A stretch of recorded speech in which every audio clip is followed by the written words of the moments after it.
Mine did. Yours comes on, mine does not. Okay, there we go. Thank you in the back for turning that on.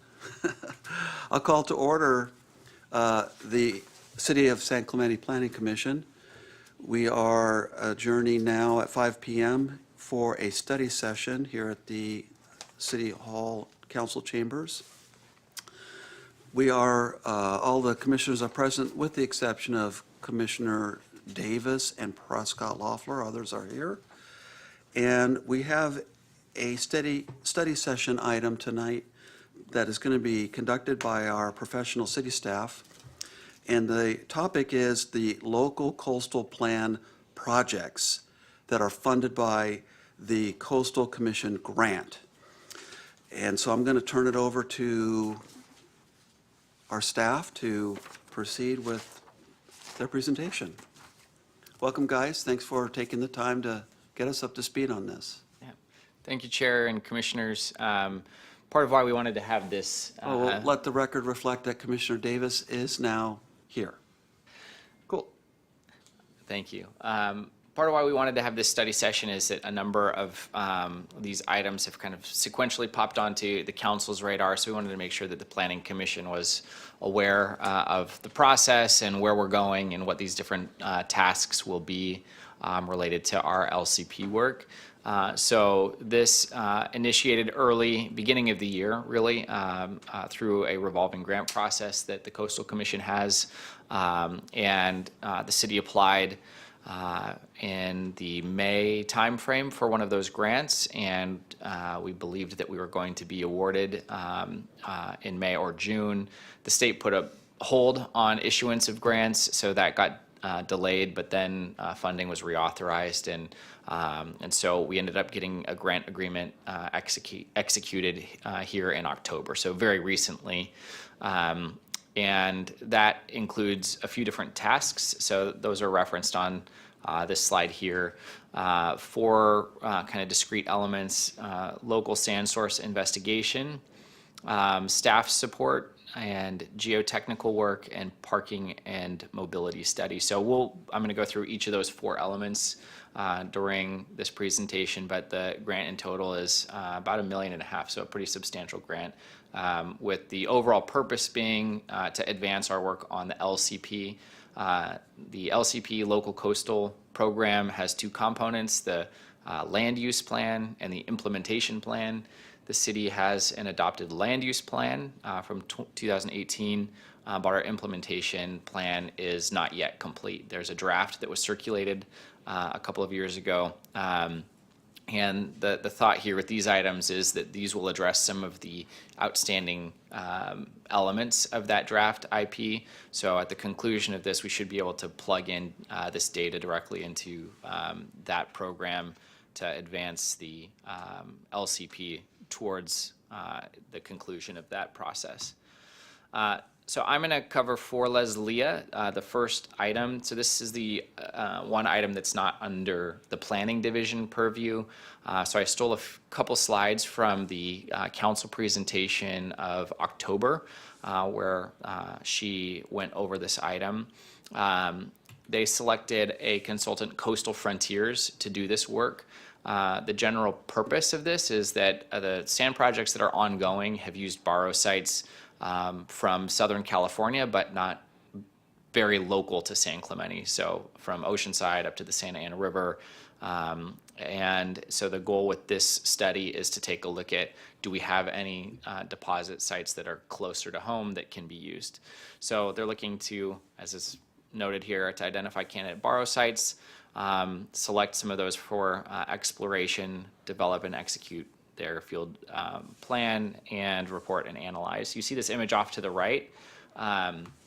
What they're going to be doing is these coring samples, and so they use what's called a vibracore. So it vibrates so that it can get down through the sand and or silt or whatever material is there, and it keeps it kind of in the striations that exist on the bottom of the seafloor, and they pull it up, open it up so that they can see what is down there.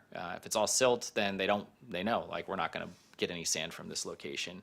But they're going to do a number of those different tests offshore. And actually, I believe that they are beginning this process already. So this is a map to show, so the Surfside Sunset at the very top left up in Huntington Beach area is a proven borrow area that we've used. And then these yellow spots are potential areas, but then this hatched spot shows specifically, again, zooming into kind of our area of the coastline, what will be explored during this project.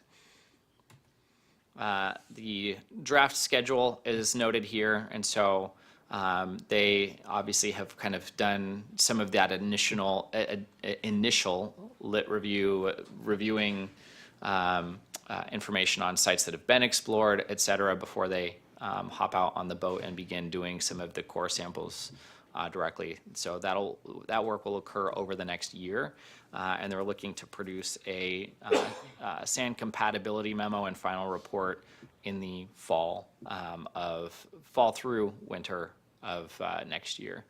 So that's the timeline for that, and what that would do is kind of set the stage for, again, future borrow sites.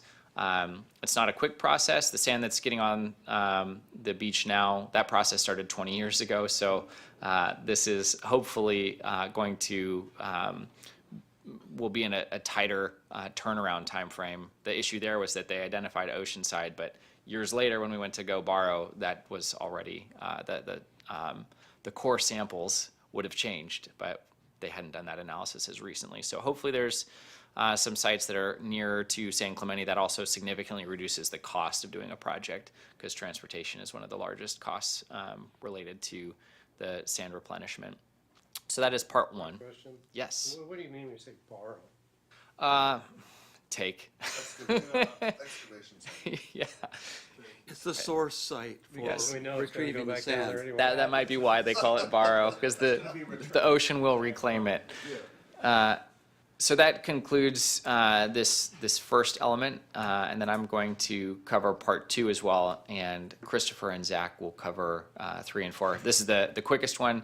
So one of our other asks is that in order to advance the work on the LCP, we don't have a huge division to work on, the current and long-range planning projects. And as you all know, there's also a number of things that the state hands down all the time that we have to try to keep up with, in particular in the housing side of things. And so one of our asks was augmentation of staff time. So we essentially put on the table, hey, one of our higher positions, a lead project planner, it would be great if you could reimburse us at that tier of staff time. And so they did agree to that in this project. We haven't figured out the exact method yet of how we're going to handle the accounting of that. But what it does is it opens up either a temp staffing opportunity or to bring on contract staffing. And that, here, I might as well pop over here. That does not have to be for coastal specific work. So Christopher and Zach will probably be doing the heavy lifting on the LCP. And so someone who comes in wouldn't necessarily be doing work on the LCP, but they can backfill some of the time or projects that otherwise could be in their buckets of work. So it might be a historic preservation person. It might be, there's any number of things. So we haven't tabbed that yet, but we do have a list of on-call consultants, and we'll reach out to them when we hit a point where we have some work that we need them to get onto. Given the time of year right now, I don't think that we'll really need to do that until we're back in January. Much of the grant was set aside for this. It's 300,000. 300. Yeah, okay. so because the total horizon we were looking at was potentially 2 years of work. Obviously, we'd like to get to the finish line as soon as possible, but we said we'd like to get reimbursable, a reimbursable amount for up to 2 years. Yeah. Do we have any idea what that scope, the 300 might cover? Anything really planning division related. So it could even be like economic development opportunities or code cleanup opportunities. So the other thing that could come into play is the city manager says, hey, council wants this to be investigated. And so instead of pulling Christopher or Zach onto that project, I could go out to our list of qualified consultants and find someone who could handle that without disrupting the flow of what they're working on. Great. I'll move on to number 3 and turn it over to Christopher. I have a question real quick. Yeah. Your first, I think it's probably the first presentation, it looked like there was some, opportunity to get some sand inland where those yellow dots were.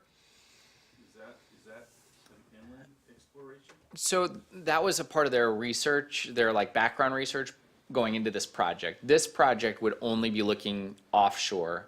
We'll be seeing a boat off our coast that's going around.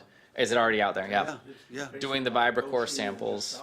yeah, I saw it out there today. So those potential borrow sites still could be opportunities for the city as a whole to investigate. So Leslie is also working on a scoop permit and exploring any other opportunities for any sand. But that wouldn't be a part of this specific project. This is a really creative idea, but I know when we excavate projects around us, we have to pay as citizens a lot of money to export all that sand that's native right here.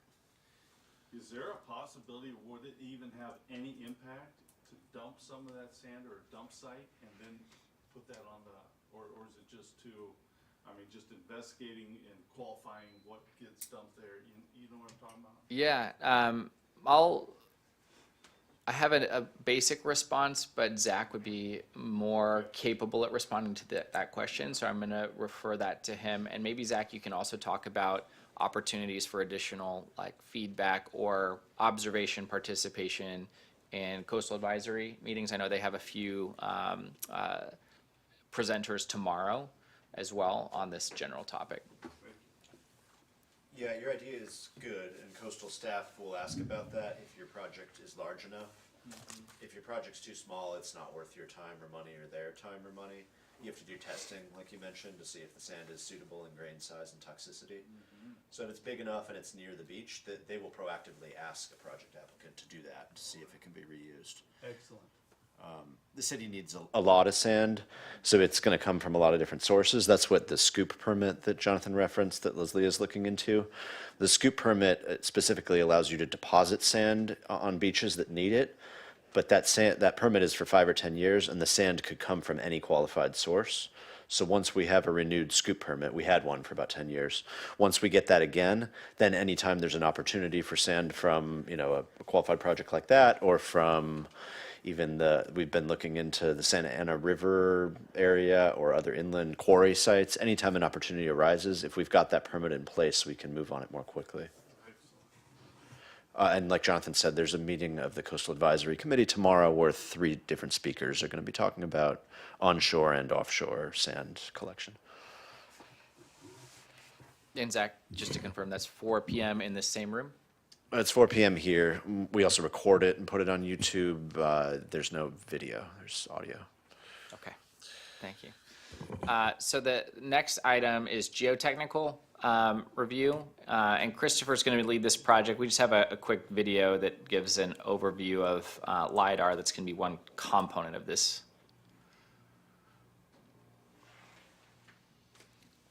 Let's see if our audio pulls through.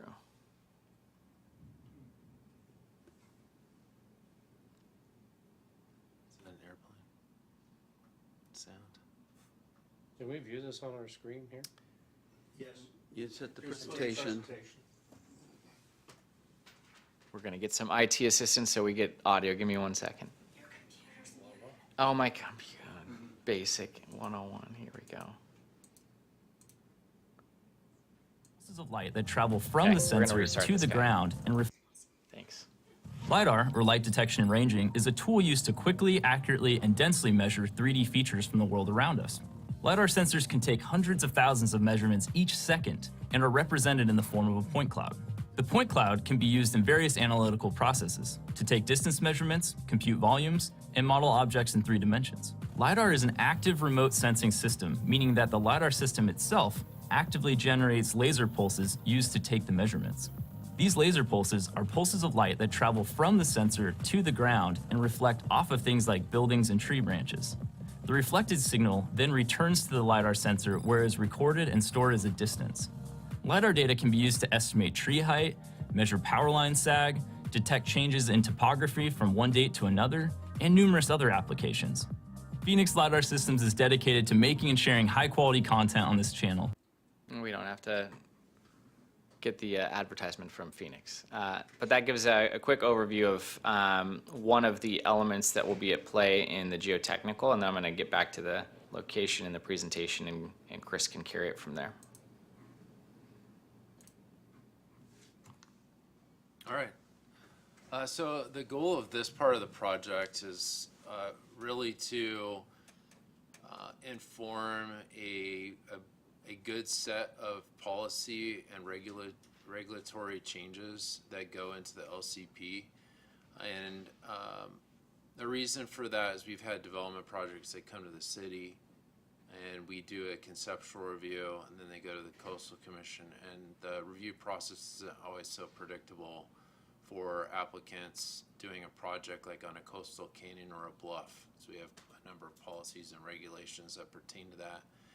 And there's some issues pertaining to like the bluff makeup, where you can put like caissons on the property, their interpretation of things like sea level rise and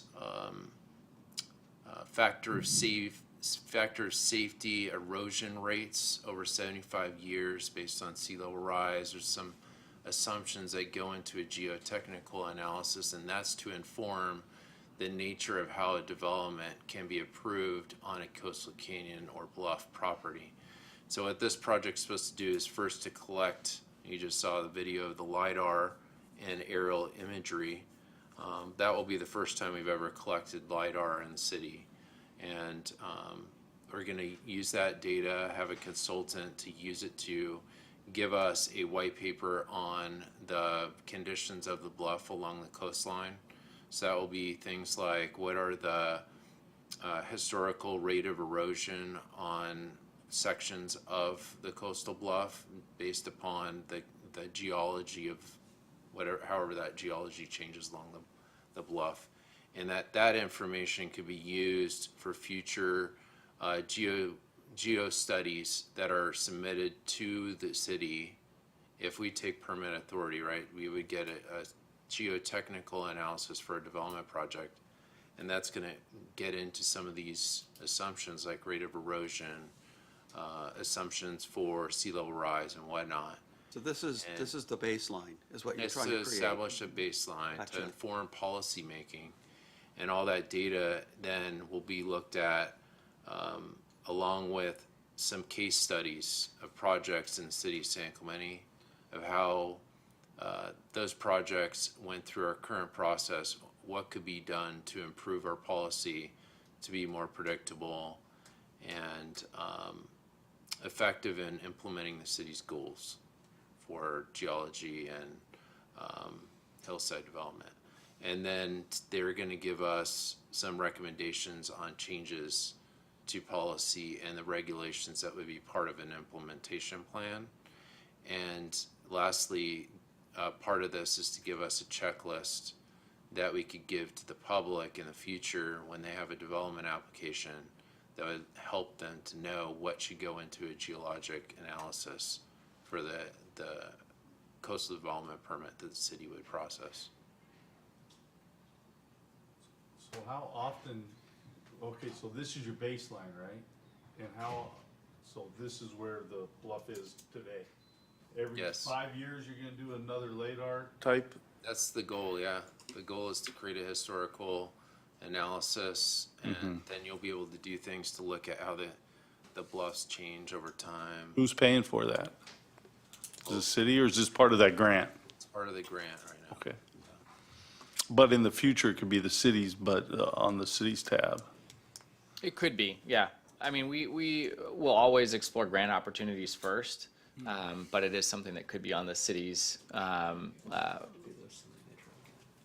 responsible side in the future. And luckily, our city's small enough, LiDAR like this can even be done by drone.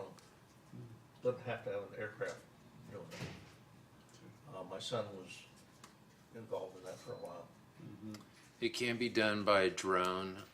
We sent out the request for proposals. It ended up that the consultant, it looked pretty common for them to do the aircraft given the area. But yeah, if you have like localized needs, you can do a drone also. Now, about, I'm gonna say 5 years ago, because I know you were in it, we had a great presentation to the entire planning department, et cetera, on sea level rise. Do you remember that? Yeah, yeah. Do we have any videos or a copy of that so everyone can take a look at it and see what is science and what is rhetoric?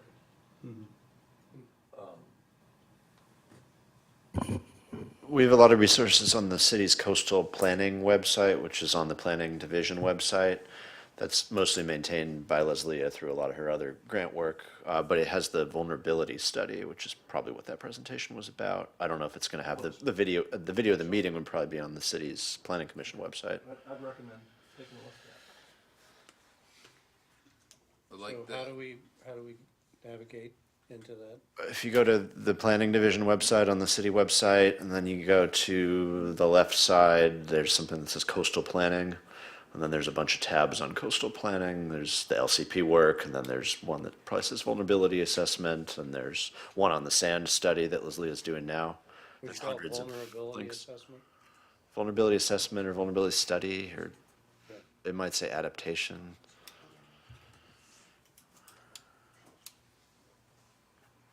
So I should also mention that the data that we're collecting, this aerial data, it said in that video, it has a lot of purposes. Like you can use it for a good number of things. So besides this project, we'll be looking to use it for some, I think, exciting things in the future.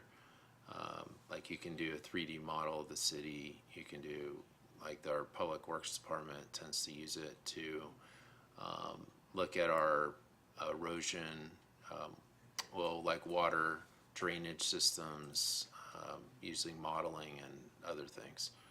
So, and as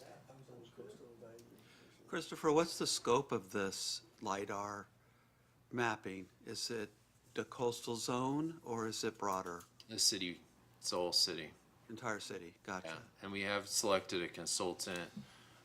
They are expected to collect the data probably in December. Oh, okay.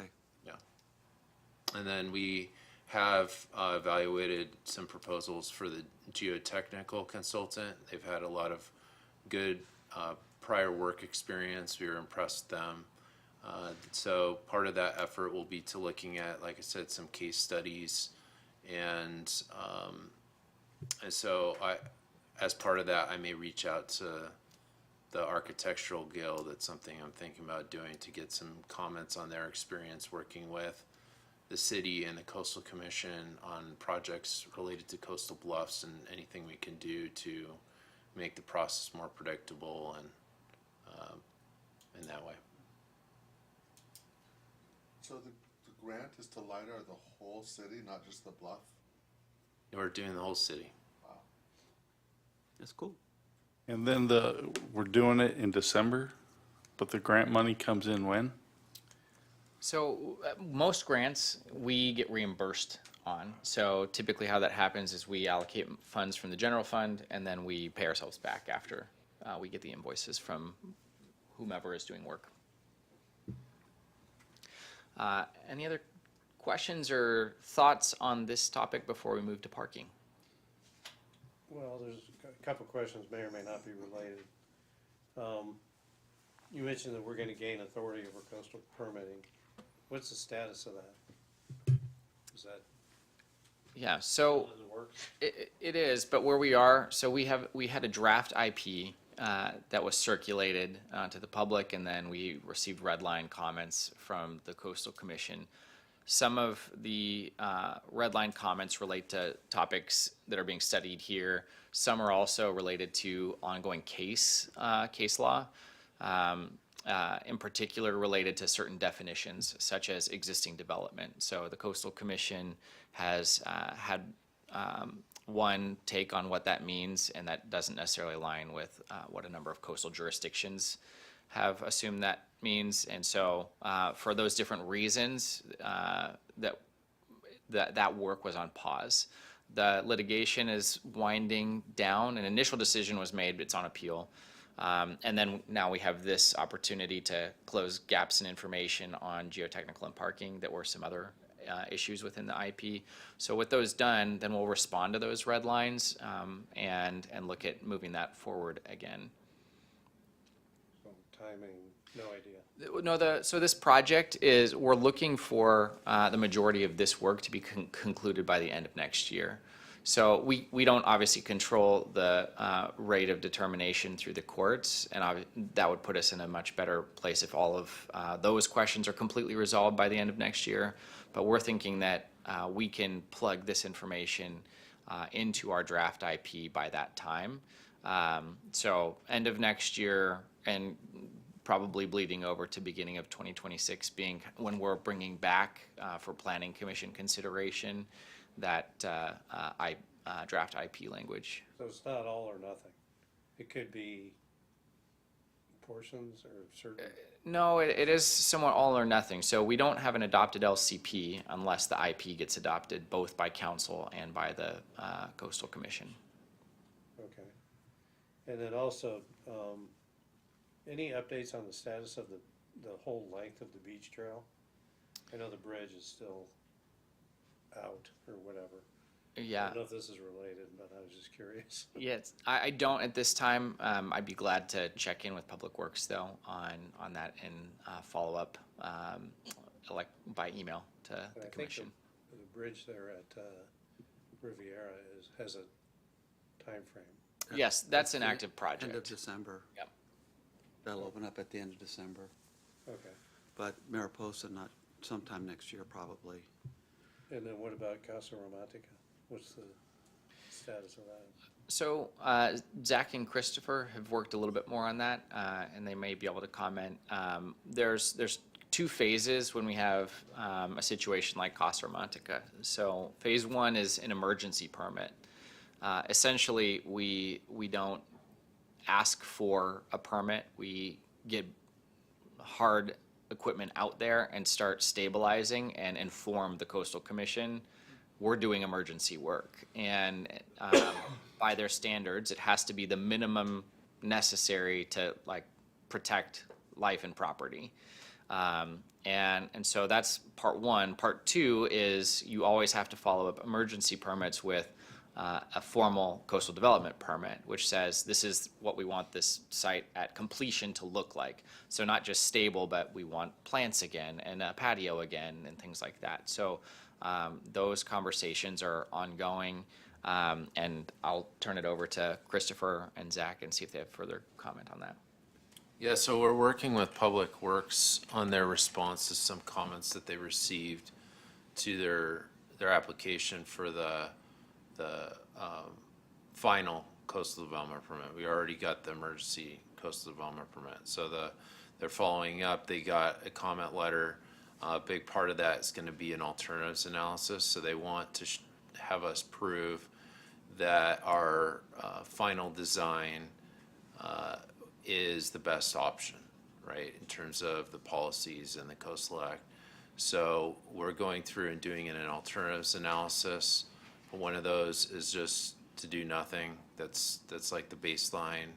And then an alternative is to restore disabled access to the back terrace there, and probably some changes to that like nature pathway because that's so close to where the bluff edge was.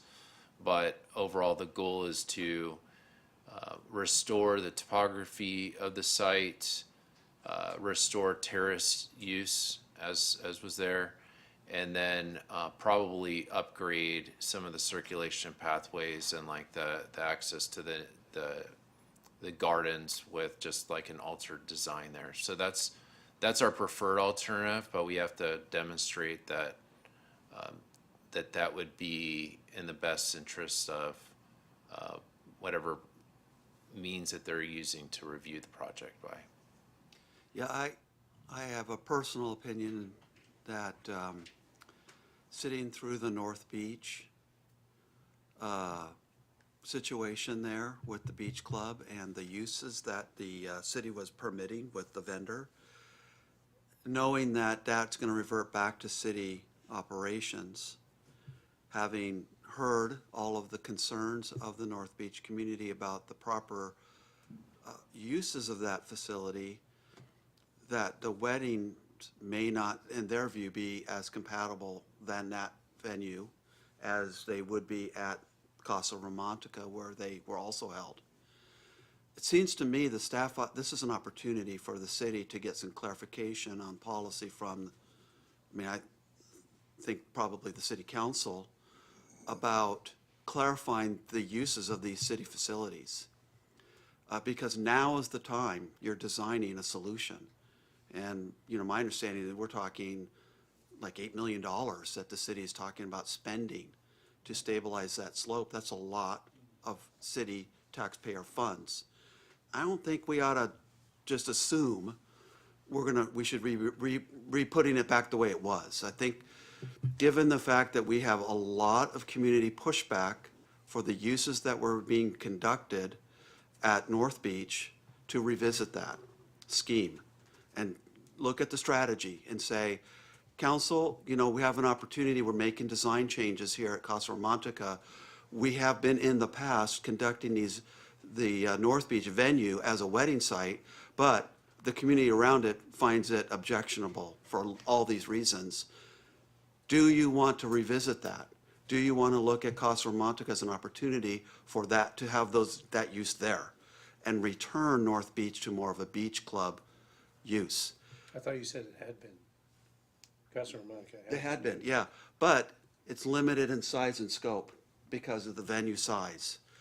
And this is the opportunity for designing the slope, design and terracing, that you could look at it being designed specifically with that use in mind and then designing it accordingly.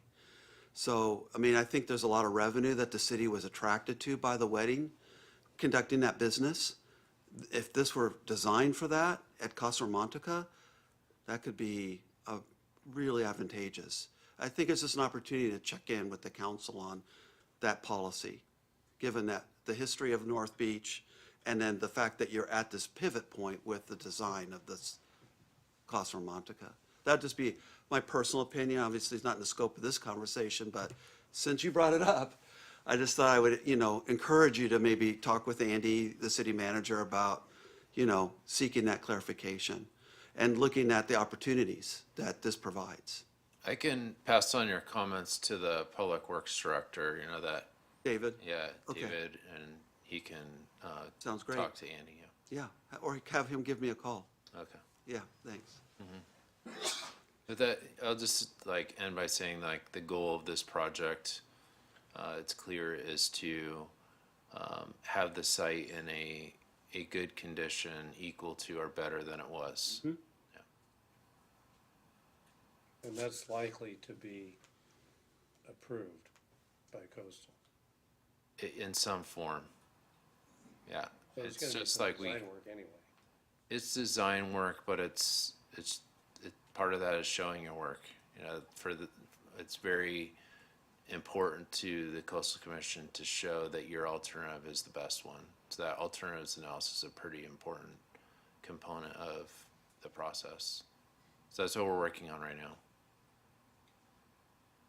Yeah, let's move on to the parking, because that's really germane to our scope, that this funds a parking study as part of this grant. Great. And Zach is going to be our lead on this particular project, so he'll be discussing. I'm gonna skip 2 slides and then we'll go back to that one. So that real small white and black text there is the RFP that we put out and the contract that the city council approved last night for a vendor.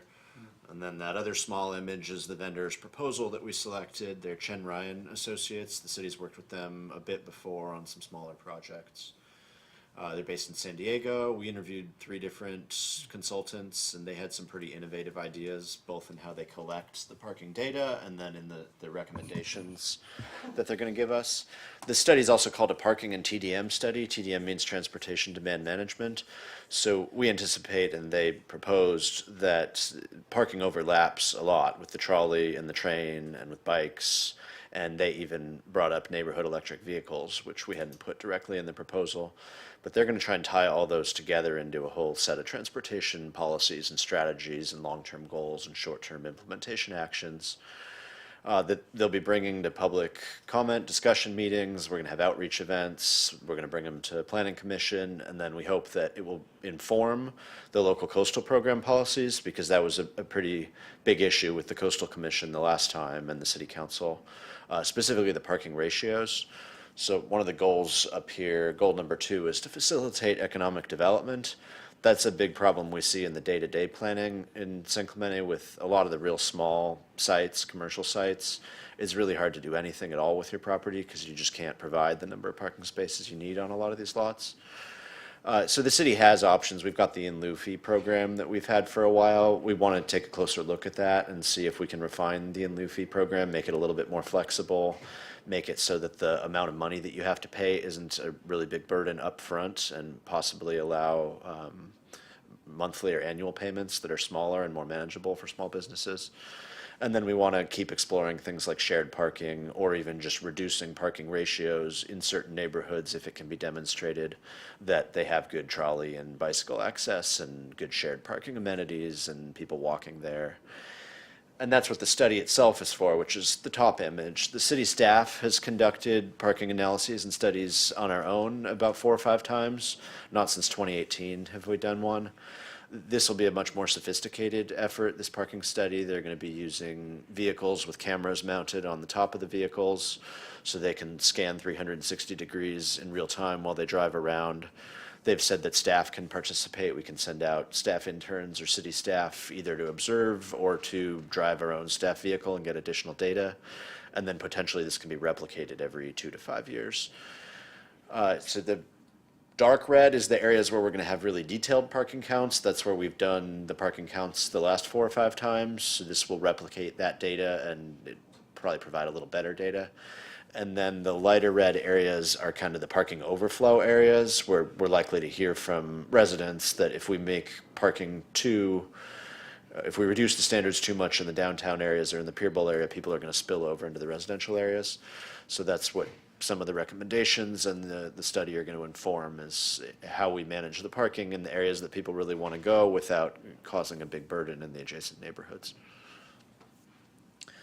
And then the tasks, I think I just basically ran through, but the consultant is going to help the city carry out these tasks within the next year. We're going to hopefully start public outreach in the next few weeks, and then the consultant and the city are going to look at those past studies and look at comparable cities and other options that may inform future policy. Then we're going to do the counts probably in January, the first one in winter, and then a follow-up one in summer, so that we can compare usage data between winter and summer. We'll do one on a weekday and one on a weekend. And then after that, they will see how the parking counts blend with our trolleys and our neighborhood vehicles and bicycles, and try and come up with a more holistic view called a TDM plan. And then that plan will include ratios, standards, policies, and recommendations to the council, of which we don't think they're going to accept, or the public is going to like every single recommendation, but they're going to give us a lot of different policy options.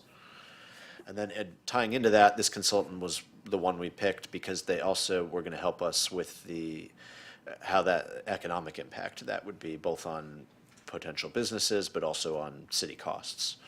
And they have some experience estimating, if you change this is the output. I forget the technical term for that analysis, but that'll be the last step.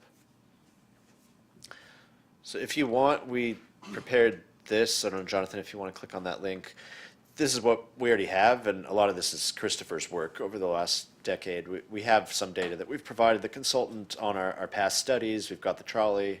We have bus stops. There's different layers you can turn on and off. But the consultant is going to also provide us with a lot more GIS data that we can maintain ourselves over the years.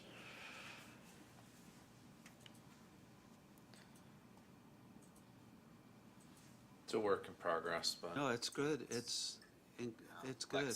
Good start. Yeah.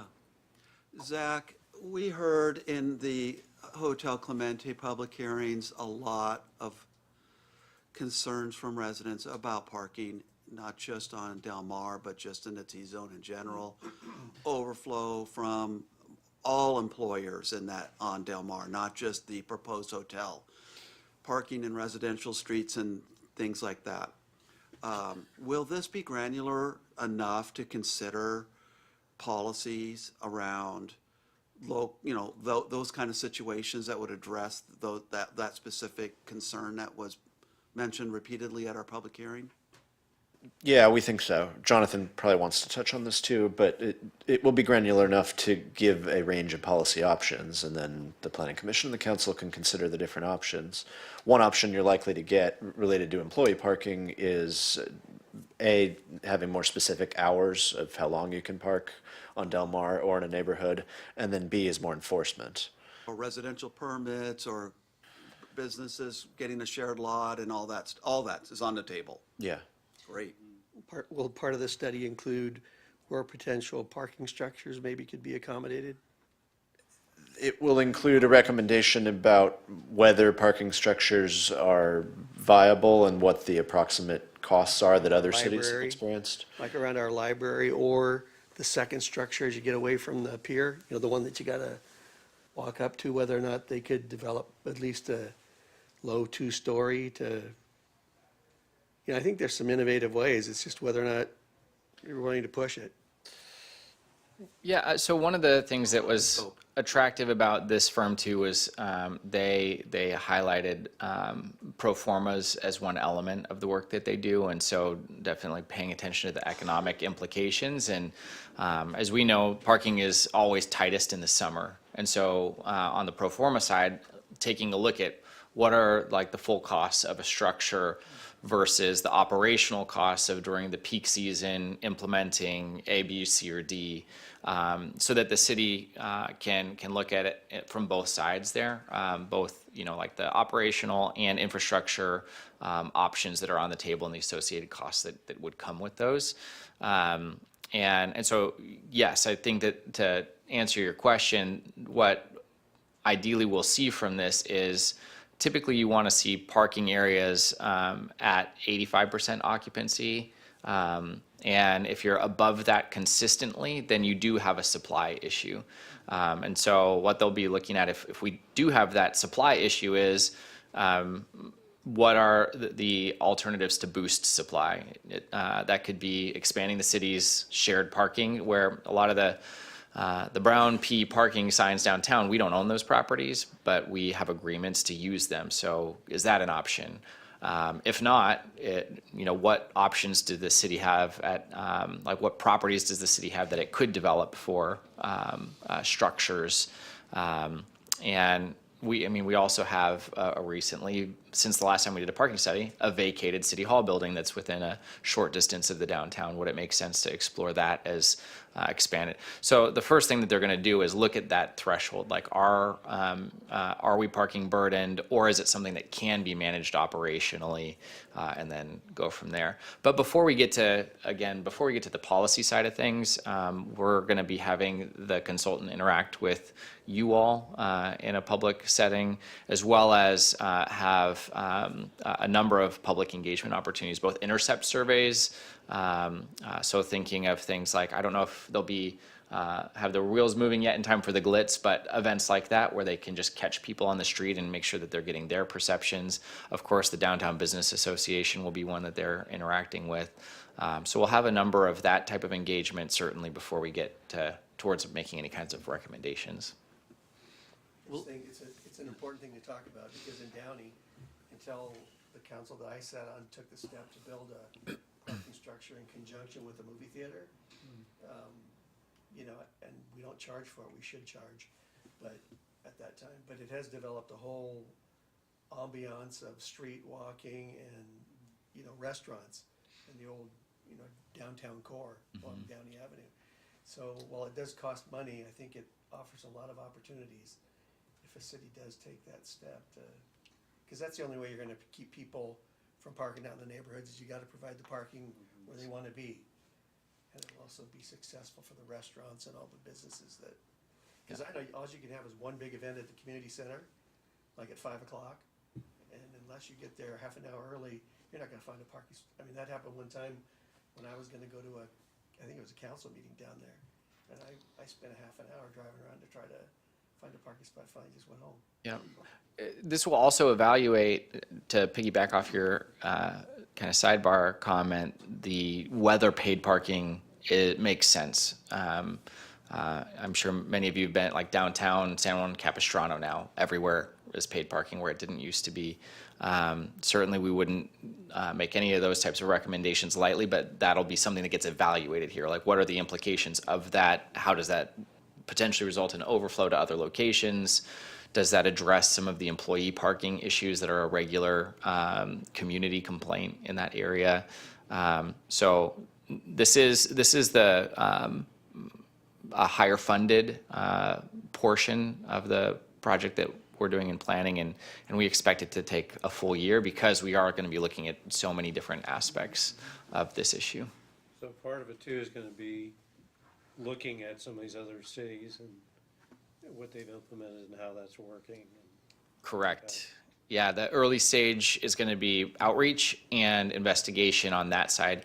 They've already, and really all the firms we interviewed are working with other jurisdictions. So they all have good recent examples of working, not just with other coastal Southern California cities, but also with the Coastal Commission and having a sense of, what could be implementable at the end of the road.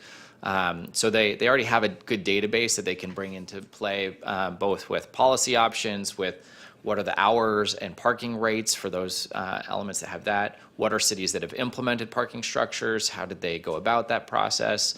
So yes, that's going to be a component. We asked for them to provide an analysis of 5 to 10 jurisdictions that are comparable. So we're not looking for them to provide information on Irvine, right? Like, we're looking for Carlsbad and like comparable situated cities. Manhattan Beach is about to get rid of one of their downtown parking garages. Oh, really? At the- Land's too valuable. What do you mean? I think it was structurally unsound, but they have a 3-level downtown, and they're turning that into a surface level with a park. I have a question. Is there any new strategies for people going downtown, like, all these e-bikes everywhere? So are we thinking bike lanes and dedicated bicycle parking to encourage that maybe? And maybe, I don't know, just thinking out of the box there. Yes, this is intended to address those topics. Our LUP, the Umbrella Coastal Land Use Plan, already says that the city will take into consideration parking alternatives such as bikes, NEVs, neighborhood electric vehicles, and other things like that. Right now, we don't have a practical way to implement that, though, because we don't have a trade-off. We don't have anything that says you can trade out one parking spot for 10 bicycle parking spots. So we are looking to potentially establish a standard like that through this. And yes, there is interest in that, in particular with some of the tight coastal access locations. Where one car that might serve 2 people, you could replace with, 10 bikes that can more effectively get more people to those access points. We certainly wouldn't be looking, cars are still needed and important in San Clemente. That's the reality of this town. But in some locations, bicycle and NEV, we might be able to better accommodate residents and visitors by looking at trade-offs in certain spots. Yeah, like, we've discussed when we've had the general plan, when we talked bike trails and restriping and opportunities, so we've done that, and then we've drifted in conversations with Mr. Ponzin about the El Camino Real. Will it ever achieve our general plan vision, which is, it's not there now. The vision is, it's more pedestrian. It has bike lanes on it, which you can't get, you can't, that's not, safe. And the idea would be turn it into 1 lane each way, bike lane that's wide, golf cart maybe even accessible, and then parking that's diagonal all around it. So those could be opportunities looked at, this TDM as well, is the reconfiguration of certain of our arterial, it's part of our general plan, and maybe that could be part of a vision. Yeah. So this could be very, very, very exciting to spend a year with consultants noodling through opportunities in town to address parking. Yes. I think Chris will concur, it's been done numerous times, and the end result is there's no money to do it. Yeah. I think so. Hopefully that changes. Yeah, we've done parking counts downtown and North Beach, but I think that, and those efforts have resulted in recommendations. But something that I'm particularly excited on this one is it's more of a comprehensive analysis of tying it in with all the mobility connections, right? So before it's been more focused on counting cars and what lots are used more than others. And the last parking study in particular, we took it in more of a direction like this, where we tried to analyze hot pockets within the downtown and whatnot. This is gonna, I think, take it further than that. So, yeah, I'm excited about this project. Thank you for presenting this. Yeah, so I think we'll conclude for now, but this is going to be a topic that comes back to you more than once over the next few months as we move this along. And again, we will be engaging with the community as well. We'll have some information going up on the website. And then other resources, you might list some, we've got bicycle master plan. Yep. Which you can take a look at. Yeah. They tried to keep them off of El Camino, Yeah. actually, and Yeah. any of those other resources, there's parking circulation. You want to and also? whatnot. So, to really review this, you need to do a little digging and Yep. learn the history. Yeah, The consultant will do that. But to review their stuff, it's good to do it Yeah, ourselves. yeah, absolutely. so, one more comment, Commissioner Crandall, you had mentioned about how we've done this before. So something just to take note of is the last time we did this, there are some recommendations in there that it became quite clear. We had a challenge in implementing some of the things that we recommended because it was clear the Coastal Commission would want this sort of study in order to back up our recommendations through data. And also, we've tried in lieu fees before, but the program is not active now because the nature of the fee that was collected years ago, it wasn't working. And so we have new ideas, though. We've had projects where the Coastal Commission has actually allowed a couple projects in the city to do an in lieu fee. Like there's a restaurant in the Pure Bowl, and that fee goes towards the trolley. So there's been more community interest in doing something like that, knowing that there's more of a need to look at funding sources for the trolley as like a. Yeah, the trolley's a great solution, because the last time we had any lieu fees, it became a lawsuit that I think we lost, because we didn't spend it. And as long as we've Yeah. got the trolley to Point be to. supported by it, it makes Or- more sense. Whatever recommendations this consultant comes up with could be funded by that too. All right, are there any other last wrap-up things? We've got maybe a few minutes to recess before our 6 o'clock start. We good? Thanks, guys. Yeah, Thank you. excellent job. Yeah, Thank you thank you. for the information. We'll be in recess until 6 PM. And then the agenda's going to be very short, but we do have some food back in the back, so it might make sense to just get through the agenda and then that's enough. Oh, cool. Thanks. Yeah, me too.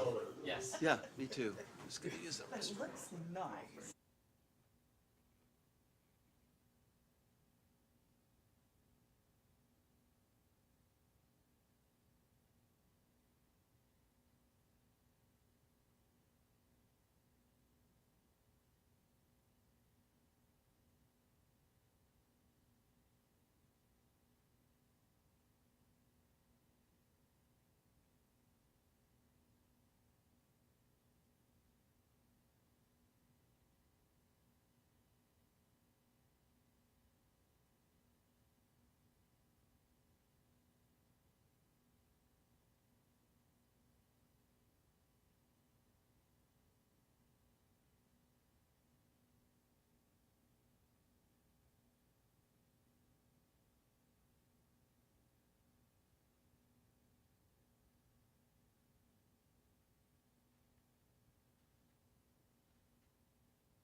Welcome to the City of San Clemente Planning Commission for Wednesday, November 20th, 2024. We are at the City Council Chamber, 6 p.m.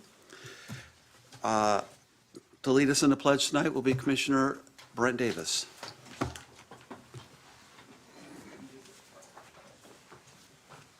Ready, begin.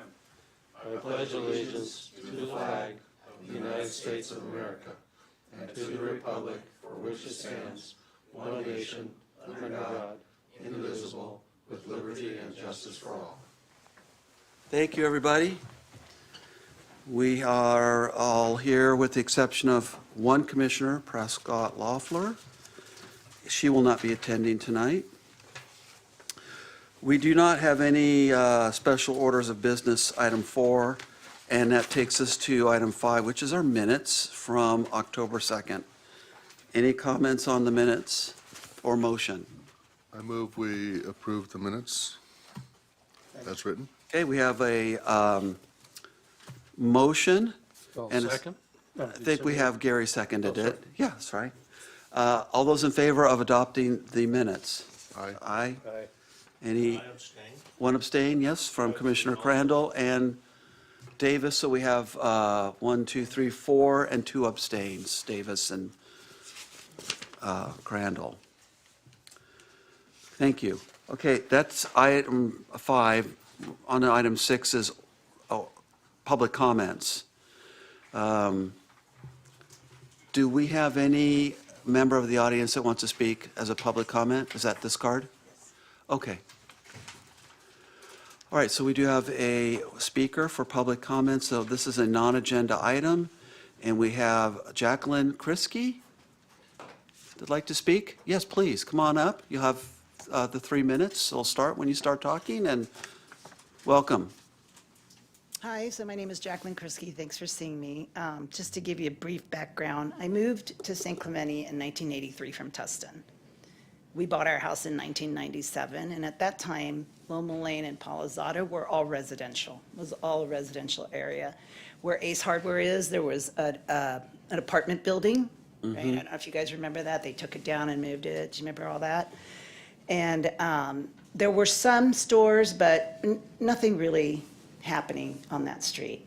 So as time has gone on, of course, the city changes, and as a resident there, I have worked with many companies. We had Joshua House move in, which was housing prisoners, from rehab, and we worked with that owner to keep our neighborhood safe. There were some concerns, and they're an asset to our neighborhood, as we are. Laura's house was there, and people would set that building on fire, and we worked with that company. And across the street, we put in Ace Hardware, the city put in Ace Hardware, and Iva Lee's was there. And as a resident, we worked with Iva Lee's, very considerate owner, knew that they had moved into a community, right? That building is surrounded by residents. And Iva Lee's would meet with us regularly and be like, how's the music? Is it too loud? And we're like, this is kind of tough. And they'd follow the rules and even kind of added things to help the residents not have to be exposed to the noise. So now Jabroni's comes in and it's a whole different ballgame, and I'm at a loss, right?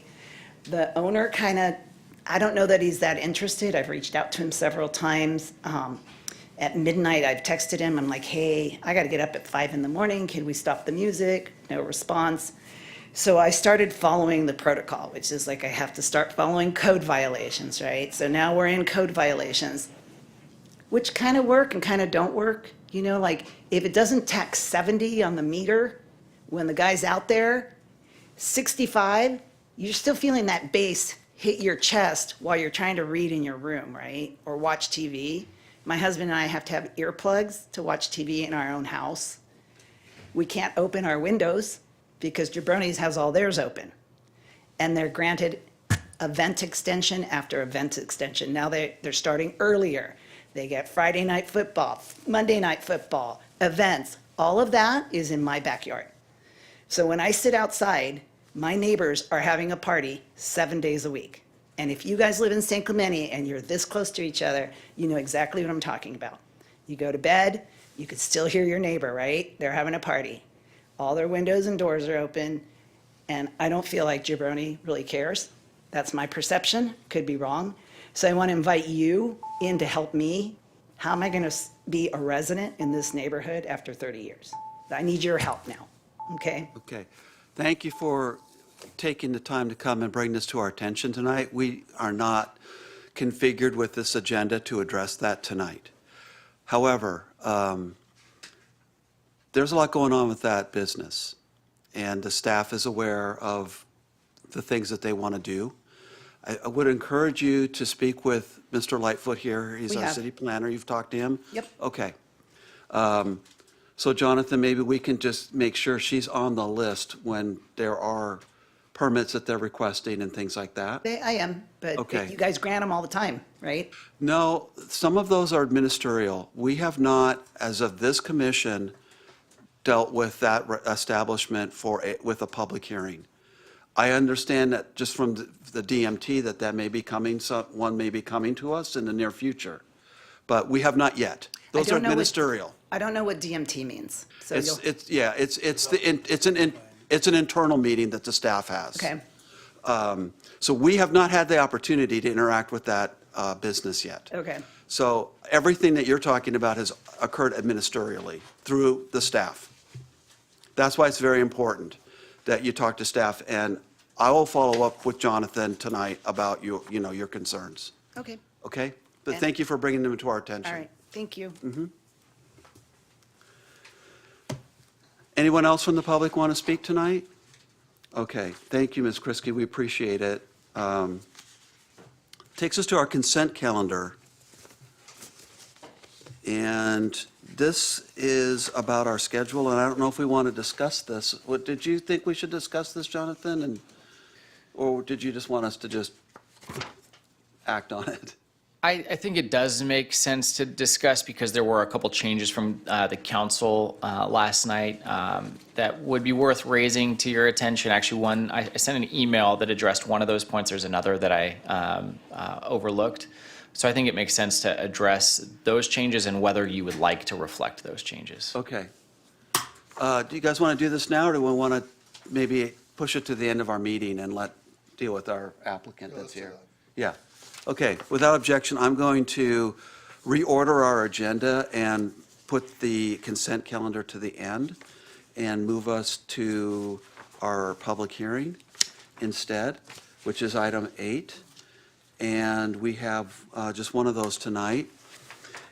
So let me introduce the topic first. It is a public hearing, and it's for project 24-413. It's a Mediterranean restaurant with full-service alcohol at 1502 South El Camino Real. Before I open the public hearing, let me just confer with my colleagues. Does anybody have any disclosures they want to make about this public hearing? Talk to the applicant, been to the space, anybody talk to you about this in advance? Everybody can be fair and objective? Okay, great. I'm going to go ahead and open the public hearing. And at this point, I think we have staff report to start with. Welcome. Thank you so much. Good evening, Planning Commission, and staff and members of the audience. This is the public hearing for CUP 24-434 for the Mediterranean restaurant, asking for full-service alcohol. The site is a neighborhood commercial, its own neighborhood commercial, and it's identified as neighborhood commercial on the general plan. It is abutting the South El Camino Real, West Avenida Valencia, and on the top corner you can see on the zoning map, it's also got the off-ramp for the Interstate 5. The Valencia building was constructed with the intent for commercial and office space use, and prior entitlements for this building include a conditional use permit, a site plan, and a cultural heritage permit.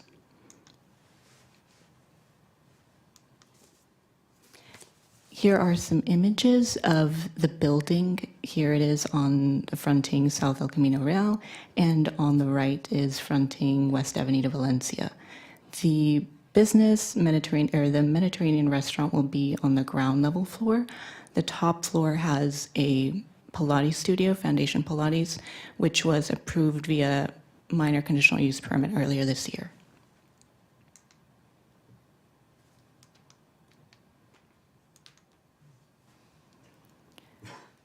What the applicant is proposing with this conditional use permit is to sell hard liquor at this site and proposes for the hours of operation to be from 5 p.m. to 10 p.m. Monday through Sunday. And there are no proposed modifications to the exterior elevations that would even require an administrative development permit. And the applicant is not requesting any live entertainment or amplified sound. Based on the analysis of this project and the DMT review, the Development Management Team review, the CUP conditions can be met. It was reviewed by OCFA, Public Works / Engineering, and OCFA. It is consistent with the intended use of Neighborhood Commercial 2 zone, and again, the subject site was designed and approved for office space and restaurant use. The parking demands are also consistent with the Valencia Building parking study that was performed with the Valencia Building. I've included a link in my staff report for PC 21-010, I believe. Mm-hmm.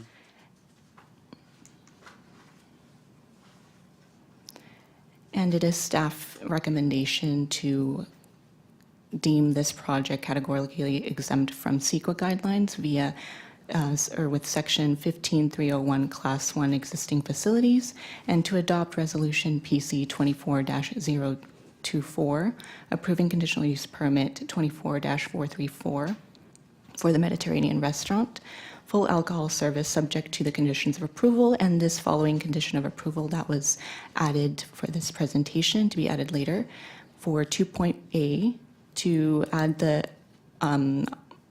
hours of operation to be limited from 5 p.m. to 10 p.m. daily, and that any proposed changes would require an amendment to this conditional use permit. Okay, so, all right, so that's something we would need to add? Yes. Okay. Can I have just a quick question? The hours of operation from 5 to 10, is that for everything, the restaurant and the service? That is for everything. Okay. And does that meet the intent of the varying hours of operation to accommodate both establishment on site per the parking study? The hours of operation would have to vary for the parking to work. So this would be consistent with the hours of operation that would have to be for the Foundation Pilates. So they're not going to conflict. They don't. So the Pilates business does not operate between 5 and 10 p.m.?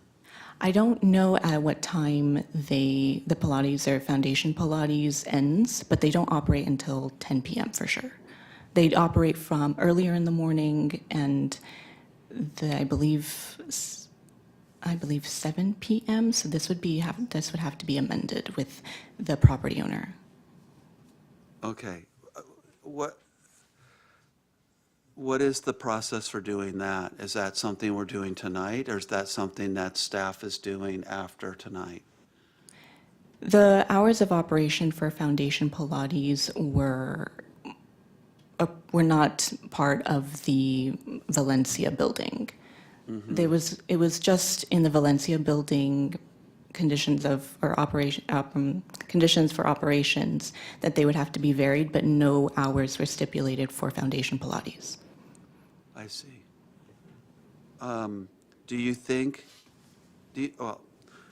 so basically you'll have two uses overlapping on the same site, vying for the same parking for 2 hours, essentially? This, I believe, would have to come to an agreement with both the Foundation Pilates and the new Mediterranean restaurant. Mm-hmm. All right, well, maybe we can pursue that later. It's just a little confusing to me how we could, I would say it's very confusing. Yeah, So Jonathan, how are we supposed to proceed tonight if we don't have clarity on the parking? Yeah, I'm going to grab the resolution, the related resolution from Foundation Pilates. That was an item that went to the zoning administrator. So if you can give me one moment, I'll grab that content so that we can have informed Okay, decision we there. can, I want to circle back to that. Are there any other questions from commissioners of Is she staff? finished? Is she done with her first? Oh, yes. Yes, this concludes my presentation. Were these hours requested by the applicant? Yes, these hours were requested via the narrative letter that was submitted for review with the entire packet. Okay, and was there any discussion regarding the use of, they say no amplified sound and all, but that the outside patio didn't have TVs and all on it? No. For outside No, noise? No, this application does not include any amplified sound. Well, they're allowed to have TVs and all inside for sure. But amplified sound has been in the past considered TVs out on outside patios. The applicant in this application is not requesting any TVs or anything, yeah. Very good. I have a question. Commissioner So Camp. the only thing that we're looking at here tonight is the alcoholic beverage. Why are we talking about overlapping hours and things that should have been reviewed by the ZA? It sounds like, I mean, we're just talking about, the restaurant that's already been approved with these overlapping hours, if that's Is that true? true. Yeah, I don't know. Yes, this application is just for the use of full-service alcohol. Okay, so we can't really, nothing else is on the table. Yeah, so why we, No, anything that's in the conditions of approval is on the table. Yeah, and that includes the operation of the restaurant. That's why, that was my very first question. Is the operation of the hours the same as the 5 to 10? I just didn't know it was on the table. Yeah. Is that correct, Jonathan? Is that within the scope of the CUP? Is the whole condition of approval for hours of operation, not just permitting use of alcohol? It is, because the hours of alcohol service are very commonly integrated within all of the resolutions that we manage with businesses that provide that. So yes, that is within your purview. Okay. Any other questions real quick for staff? Is there a way to verify the hours of that Pilates place online real quick? Yes, sir, I'm looking that up right now. Thank you. Yeah, I just looked at it. It's on their website, 7 to 7, 7A to 7B. Okay. 12 hours. Anyone else? Do we have an applicant? Yes, we have the applicants here tonight, Mr. Sanjay and Mr. Jorge. Hi, welcome. This is a public hearing as part of our format. You have the opportunity to speak to this. Do you want to, you have 10 minutes to make a presentation or give comments. I invite you to do so if you'd like.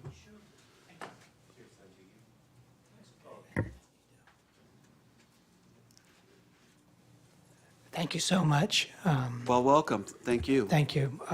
My name is Sanjay Patel. I'm the developer of this project, and this is George, and he's also part of the project as well.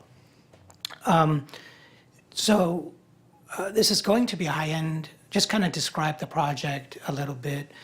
We have the Pilates second floor taking up about 2,000 square feet. And then we have the restaurant at the bottom with 3,000 square feet inside and 1,400 square feet of patio. This was proposed and approved from 5 to 10 restaurant already. And the Pilates was also approved. Now, they may extend up to 7. I think their last class starts at 5. And the classes don't run all the time, and there are 8 members in each class. So I know the issue is parking. We have 20 parking spaces. And if the class is full, then they'll have 8. If they have 1 or 2 participants in that class, then obviously it's not going to be that impactful. Most of the restaurant traffic is going to be after 6 anyways. So according to the study, initially the study was done with an office space, and they needed 7 spaces. Then the study was done again with the Pilates use, and that was given to the Planning Commission when they came before you as well. We had a new study, and they allocated 5 spaces to the Pilates usage. So the restaurant is going to have 2 more spaces. So we'll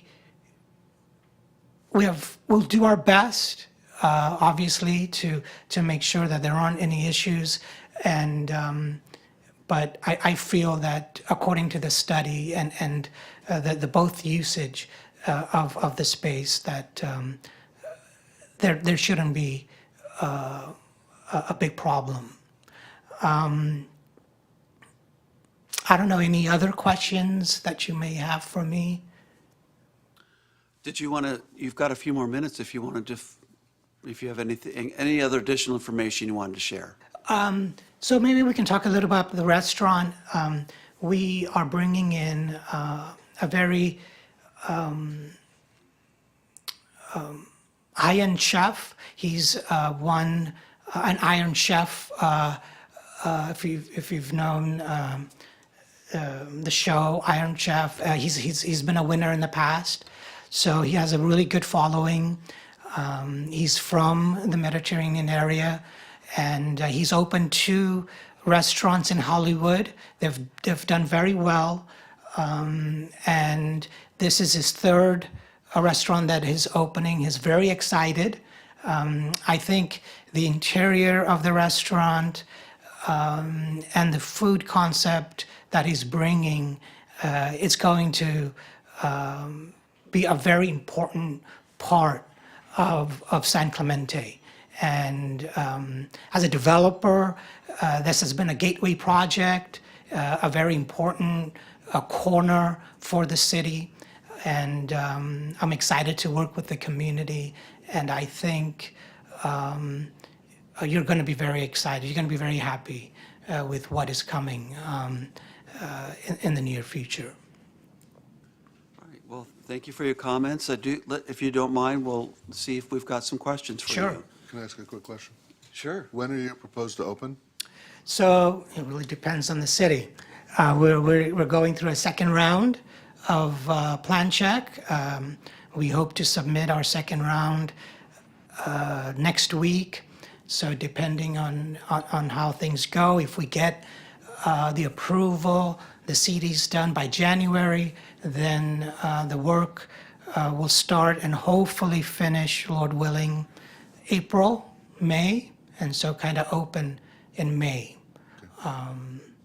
We're using local architects, Michael Luna for the project. We've used local contractors, MWC, and we've also been in talks with a local architect, Platinum X, to do the interior of the restaurant. He did Rare Society as well. We're using the same designer that did Rare Society. I don't know if you're aware of that restaurant. So we're not sparing any expense. We want this to be a jewel in San Clemente, and we're going to do everything possible to make the community happy and to serve them and make sure that it's something that the whole city is proud of.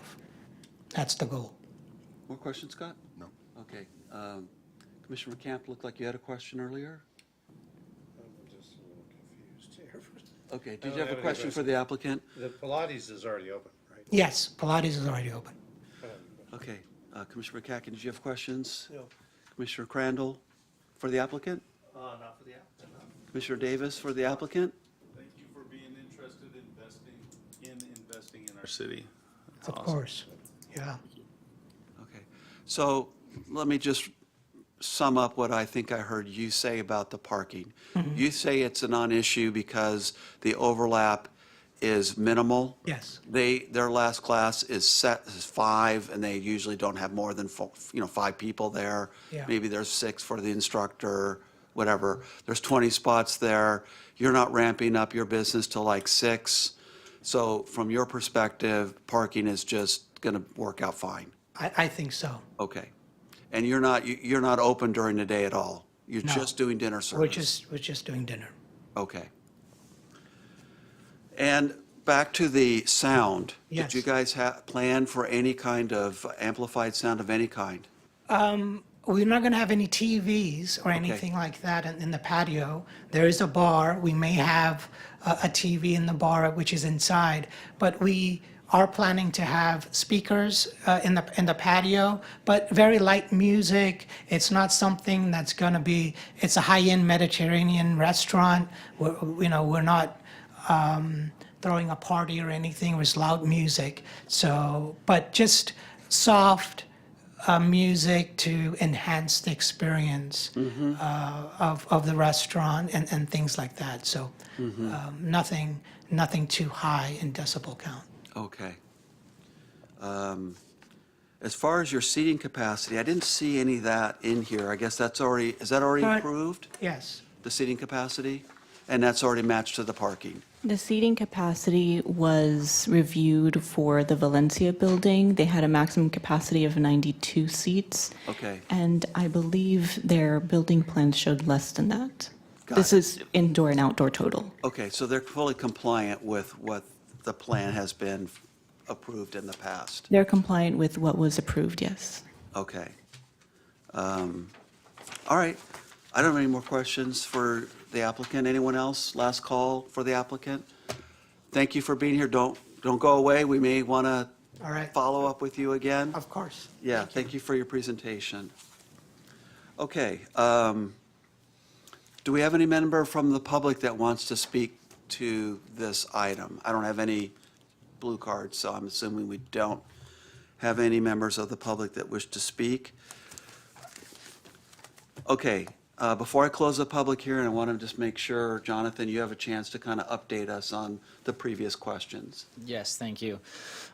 So the Foundation Pilates project that went before the zoning administrator was specifically because of parking. So the original approvals for this development took into consideration a restaurant and an office.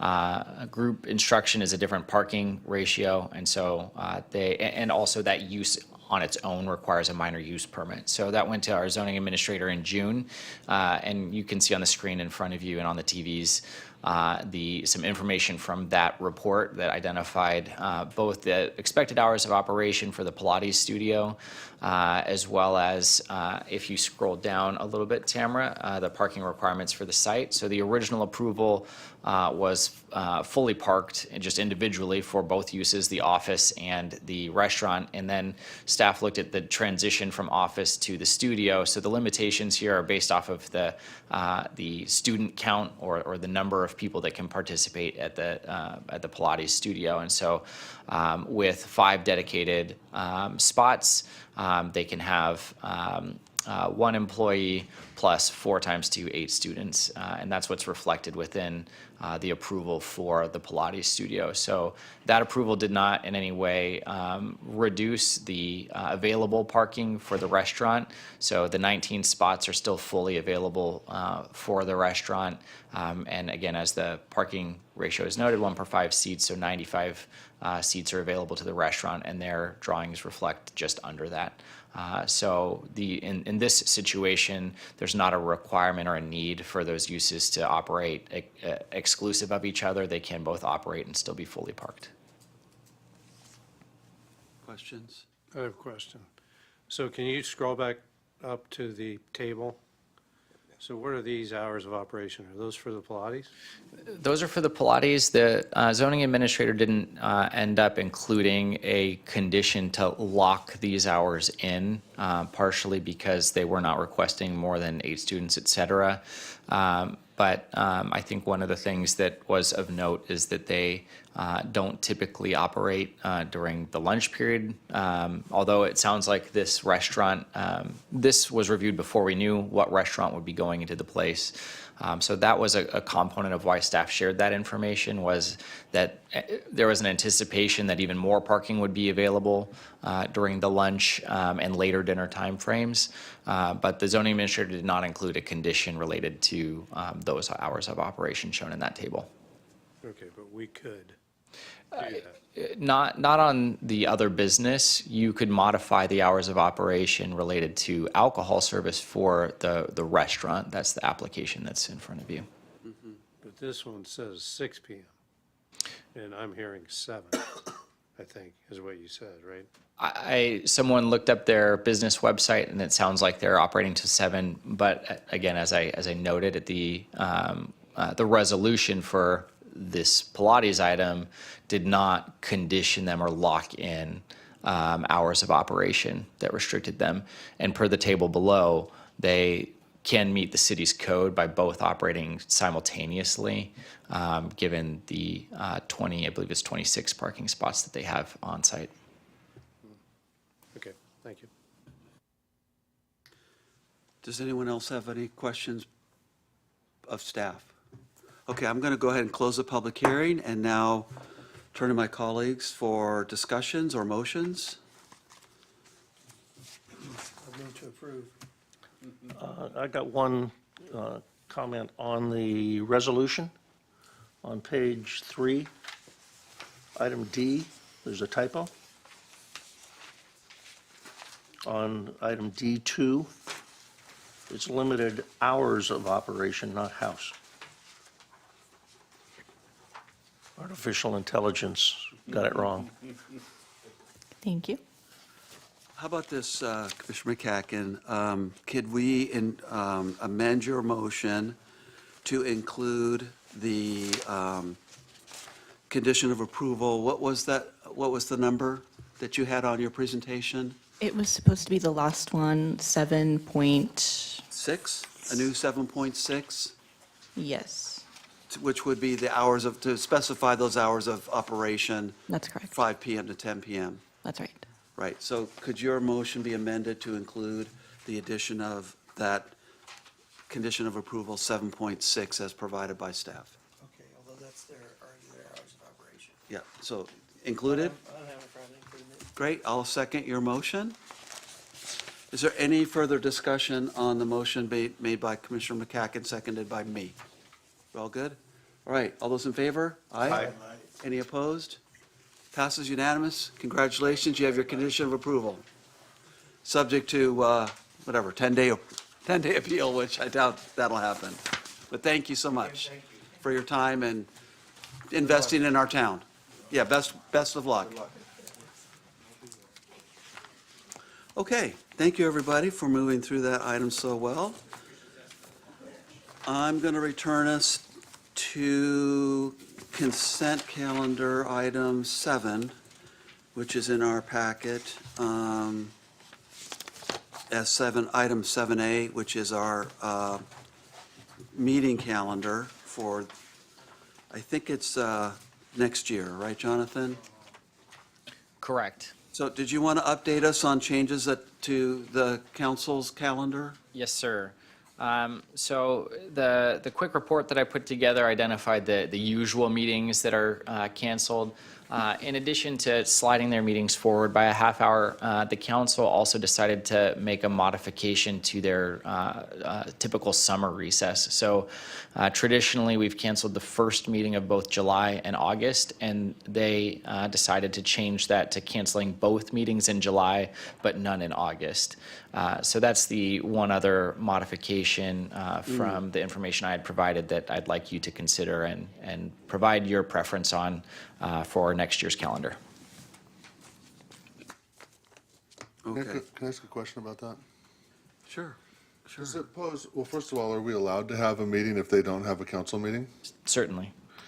Does it pose a problem, or might it pose a problem to applicants if we're dark for 2 consecutive meetings? I mean, it could, Potentially.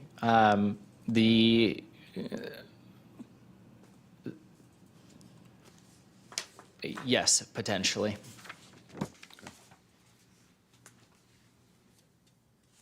Okay, why don't we, let me ask you guys, so that's it, Jonathan, just, they're gonna be completely dark in July, and then they're gonna be fully operational in August? Correct, and they have decided, this is reflected in the report. Also traditionally, they've had 2 meetings in December. They've decided to move that to a consistent schedule of, instead of first and third Tuesdays in December, to just do second Tuesday in December. So that's going to be the norm unless they change that again in the future. Okay, and then we would have just one meeting in November. So one meeting November, one meeting December. Is what you're proposing here? We have 2. I believe that this year we can have 2 in November. 2025, I'm referring to next year. Well, it shows 2. It does? I just Look at the see table. the 19th. Look at this, this is easy to 5th see. and the 19th. Oh, okay, Look at the next, look at the color code. Yeah, look at that thing. okay. Yellow and blue. We're better with pictures. Yes. Okay, because the table doesn't match. So, yeah, so sorry for clarification, the table is to identify the windows of time that sometimes are canceled. The calendar is aligning with what the draft proposal was. This year, we had an election, obviously, the first week of November, and we won't have the same type of election next year. It's an off election year. So the council is not canceling their first meeting of November, so that's not the initial recommendation either. Got it, okay. If we, but this one shows this one shows 0 cancellations for us. that's right. Right. It shows the full, so Correct. what we should do is go through like July 2nd, we would not, we're gonna go dark that one, Jonathan? July 2nd? I would Cross recommend that off? to, yes. Okay, so I'll just kind of go through here, make a proposal. So we would go dark on July 2nd. What about January 8th? Do you want to just go we'll go through it month by month? Yeah, okay. I have personal business. I'm going to be out of town the week of the 19th of January. So, yeah, I don't know if we, Well, if we're gonna align Keep- ourselves with council, yeah. then we would consider. And should we just follow councils? I mean, that's typically what we've done in the past. But we don't have to. We Usually can, depends on business. If you don't have any business, then we do cancel after. yeah. You don't have to cancel. The benefit is for all of you and for some of staff to plan when is it a good time to take vacation. Yes.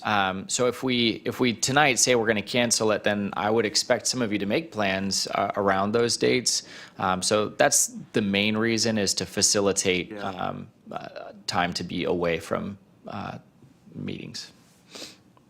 I think traditionally, though, the one reason we have 7 people is we can afford to have missing people at any meeting and still get a quorum. Yep. And I hate not to have a meeting scheduled for applicants and having them, our job is to take care of their projects that are being Yeah, put through. absolutely. So, So I'm in favor of keeping the thing full, and 2 weeks ahead of time, if we find there's not enough work, we cancel it. And we'll just, amongst ourselves, say, I'm going to be gone the 22nd of January, and make sure we have a quorum. yeah. Make sure Gary can be available to run the meeting, or someone else can run the meeting if we do meet. I mean, could be canceled for lack of business, but if we do meet, someone will need to chair the meeting. What I heard from staff, though, is they kind of, if we anticipate a cancellation, they'd like to plan their lives. Yeah. So I think it's kind of part of it. I'm okay either way. I'm okay either way as well. Jonathan, what do you prefer us to to cancel one or the other, or what do you want to do?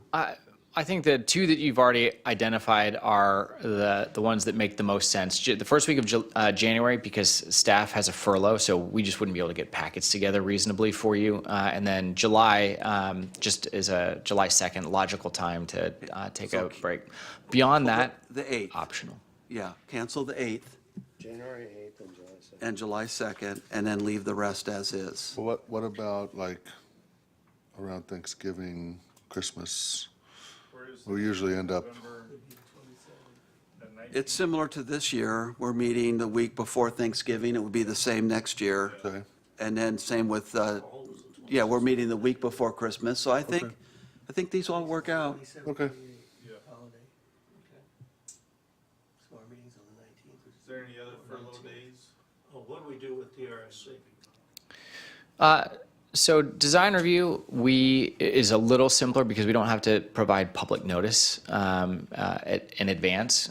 So typically we have to notify the newspaper a couple weeks ahead of time. We have a little bit more flexibility with design review. So as a placeholder, we maintain all those meetings except for the first in January and the first in Did you want to July. cancel the DRSC on the 15th of January or leave that open?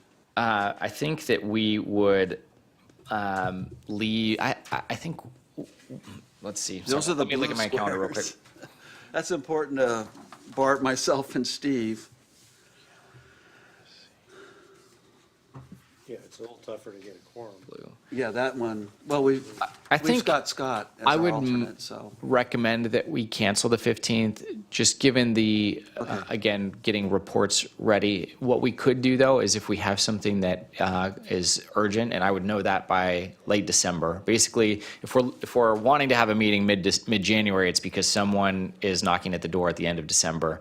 And then I can reach out to the subcommittee members about a special meeting, potentially in between those two dates. Why don't we just cancel, that way you guys can plan, you'll have the full block of the first couple of weeks in January, no meetings. Should we cancel then the July DRSC meeting of July, what is that, the 9th? Do you want to cancel that one? Why would we? Just to give them a block of time where, you know. I would say that one's not necessary. I think we could keep that in place. Yep. Okay. How about if we go to the holiday weekend, the holiday schedule for next year, November, the day before Thanksgiving, is that maybe worth canceling? Yeah, I think so. and Christmas Eve. Yeah, and then Christmas Eve, can we cancel those, Jonathan? Absolutely. All right. Bah, humbug. I know. Does anybody else have any adjustments they want to make? Otherwise, I think I can just summarize the schedule, that we will cancel our meeting of January 8th for Planning Commission, and so the July 2nd. And then for the Design Review Subcommittee, we will cancel January 15th and November 26th and December 24th. I think I captured that accurately. Let me poll my colleagues about the start time. Is there interest in starting earlier? Council has opted to start their meeting at a half hour earlier, at 5:30. What's the interest of you all? Well, would then we wrap it up earlier also? Meaning, don't we have a stop time at 10 o'clock? 11. 11. So would that make that 10:30? I don't know. Well, the other That's question what I'm is, asking. Yeah. if we have a study session, then does that start at 4:30? Yeah, it would. That's pretty early. Yeah, that's kind of tough. Can I ask one question though? If there's ever an agenda that we know is, that staff knows is gonna be like a big controversial thing or something, can you guys start those ones at 5? Like in advance? We've been doing that. To do that, we have to call a special meeting because we notice all the meetings at a certain time, or we have to know in advance that there will be something on that agenda and we have to adjourn to that time, so we could do an adjourned meeting that references that time. Yes, there's ways to do it. We just have to handle some administrative tasks earlier on to make sure that that is noticed properly. And we can't just think about ourselves. Public has a hard time getting here at 5. Well, we could also, Especially on a hot ticket item that they really want to be at. Okay. They should have the opportunity to get here after work. So I agree with that 100%, but we've had some where we've had a full house till, late. Is that happens. preferable? That's part of the job. Okay. No, that's not my problem. I'm just saying I'm just asking the question. we could also condition it based on study sessions. If there's not a study session, then we start at 5:30. We could do that, I suppose. Because it seems like they're kind of few and far between.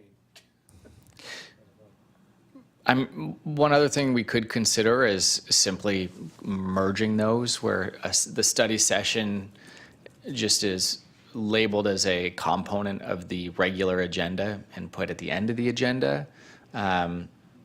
So that when we're noticing the regular agenda, we do have to get to the planning or to the public hearings as noticed as promptly as possible. But we certainly could just wrap that in, and then if there is a study session that occurs at the end of the agenda, I think that would be preferable, where we have the same starting time always, but sometimes we'll have a study session at the end as opposed to varying the start time. Thought on that, though, that would lengthen our night, though. Wouldn't you know? Personally, I think we should stay at 6, because it's somebody who works till 5 has an opportunity to get to our meeting.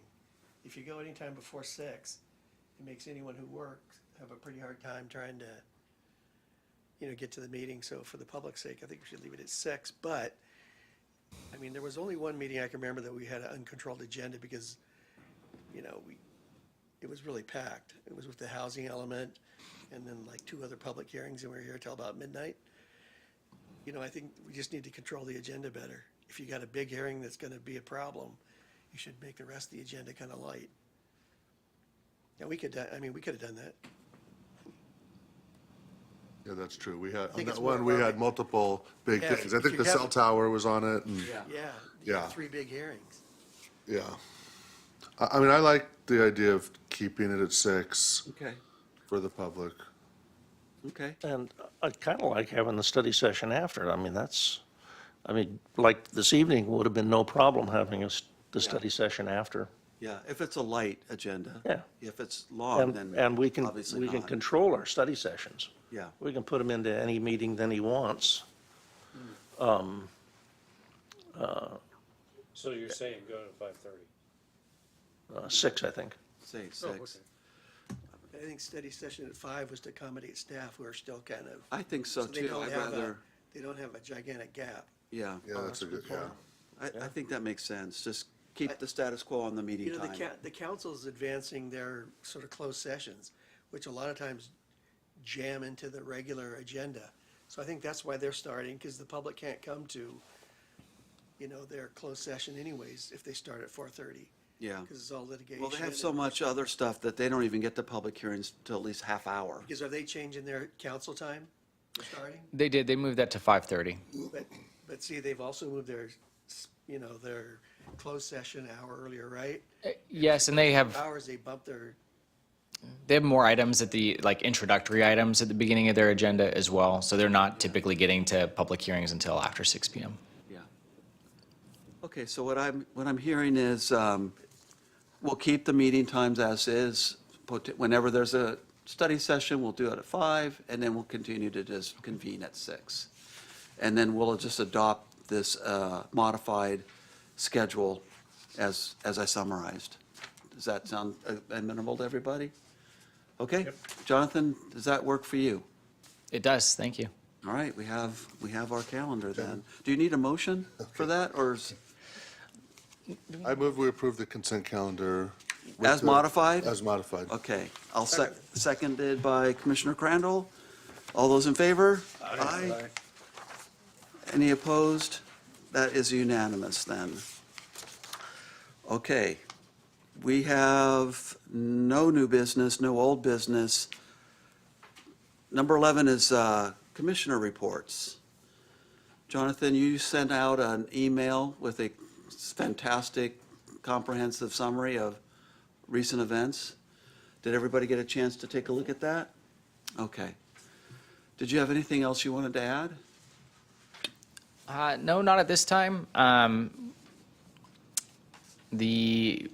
the staffing side, I just try to keep everyone in the loop on that. We do have one current vacancy, but that's being posted this month. We'll look at hiring for that position in January. And Araceli did a great job. This is her first time with our planning commission. She's one of our new assistant planners. Again, just compliments to her. She, along with a couple of other new staff, are doing a great job learning the ins and outs of the city code and have been great representatives with the public.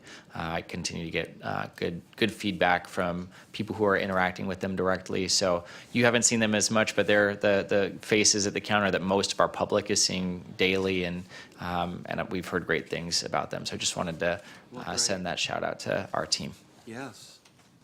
She did, okay. Welcome to you. Yeah, you did a See you great in the job next tonight, so thank you.